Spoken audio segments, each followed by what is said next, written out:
According to St. Augustine, in this world, only two things are really essential. The first is health, and the second is friendship.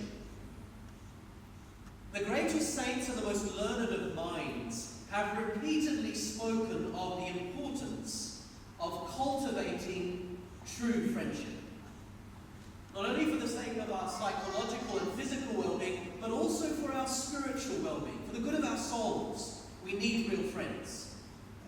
So perhaps you might take a moment to ask yourselves, what does real friendship look like?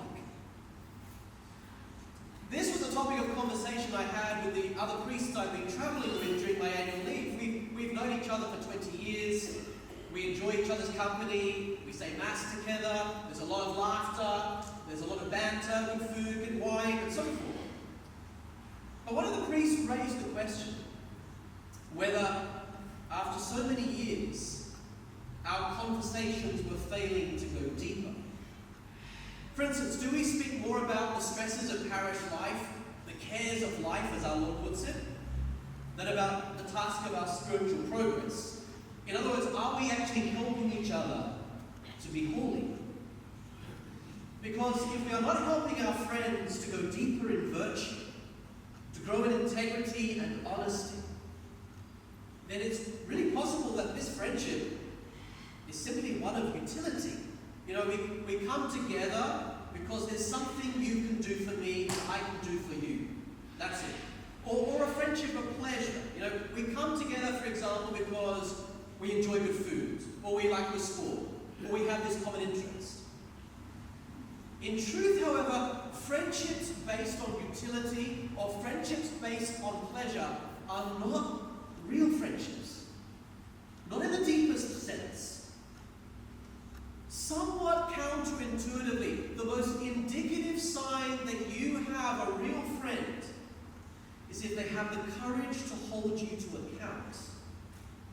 And in turn, we have the courage, the humility to listen to the challenge, to listen to the correction. Quite often I think we naturally shy away from that kind of relationship.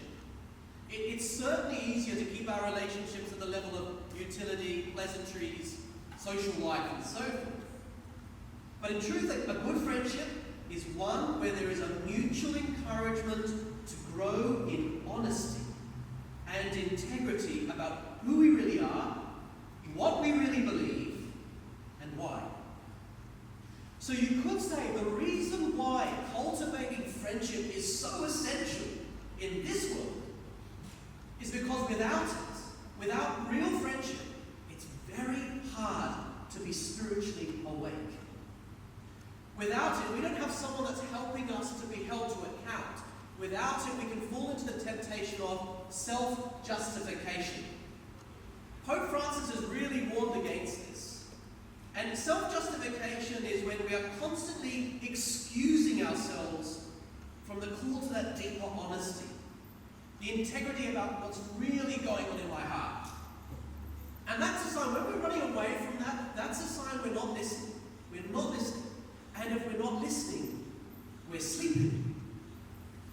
And all this brings me to the principal point I wanted to offer to you today on this first Sunday of Advent. Everything I've just said about the sign of a true friend applies in the most profound and most consequential of ways to our friendship with Jesus Christ. The wonderful thing about Advent, this season of preparation, is that every one of us gets a fresh start. To begin again to seek honestly and with integrity with respect to my relationship with God. What is the state of my relationship with God? Because, again, in truth, even our relationship with God, the practice of our faith, can lapse into utility or pleasure. Some simple examples. I believe in God because it makes me feel better about suffering and death. That's utility. Or I like coming to Mass, or I like getting involved in the parish because it gives me another friendship group, or a sense of self-worth. That's a friendship of pleasure. Now, in and of themselves, they're not the worst things in the world, right? But it is a bad thing if our relationship with Christ goes that deep. That's all. Our friendship God would be just one of utility and pleasantry, rather than one of holiness and virtue. Again, the sign that you and I are awake to the possibility of a real friendship with Christ is if we are actually trying to listen. If we are listening, then we're open to being challenged and corrected by the voice of the Lord, the voice of integrity. And our Lord warns us in the gospel, don't make assumptions here. He says, stay awake twice for a reason.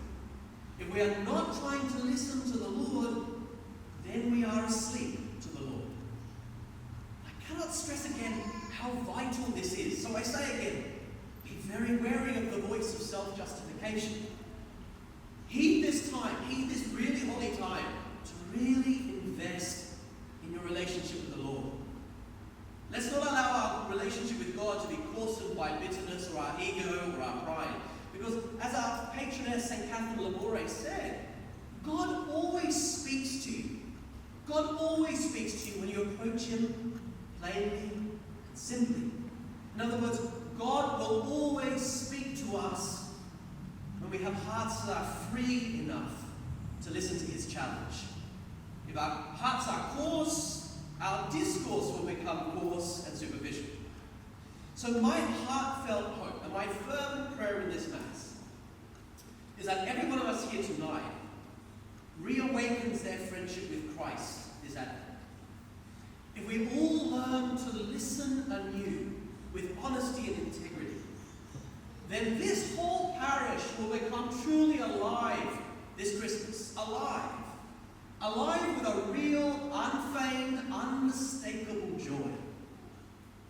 That's a community where real friendships will be created.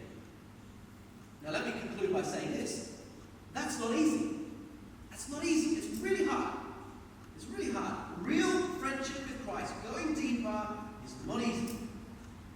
But in the end, this is the only friendship that will never let you down. In the chaos and the calamity of everyday life, this is the only friendship that will never let you down. As Thomas Aquinas says, there is nothing on earth more prized than true friendship. Nothing on earth more prized than true friendship. How eager then we should be to experience what that's like.